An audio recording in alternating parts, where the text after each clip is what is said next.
Sa mga susunod na kabanata, makikita nila sana yung palaban na Wengay na talagang ipaglalaban yung pangarap at ako si Wengay, isa akong ina na may malaking pangarap para sa aking anak na si Memot at isa akong atubaw. We are related to Lolong dahil parehas kami ng dugo. Ngayon, ang gusto naming dalawa ni Lolong ay magkaroon ng peace at pagatumahan at ang mga atubaw at finally matanggap ng mga taong bayan ang mga lahing atubaw that we are peaceful and we are lovable. Siyempre, abangan nila yung, kasi ang nakita nilang Wengay is the vulnerable Wengay eh. Ito yung inaaping Wengay.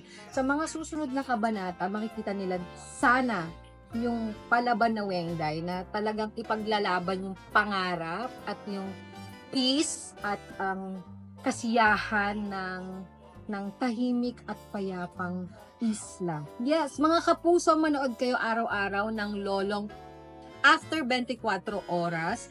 At syempre, mapapanood natin dyan kaming mga atubaw. At abangan din ninyo dahil marami pang pasabog ang Lolong na to. Maraming magbabalik mula sa season 1. Sino kaya yan? At maraming naman ang bagong tauhan para apihin kami. Pero syempre, hindi naman kami magpapatalo dahil magkakaroon din ng mga bagong mga karakter na magiging kakampi naman namin sa laban na ito. Okay po.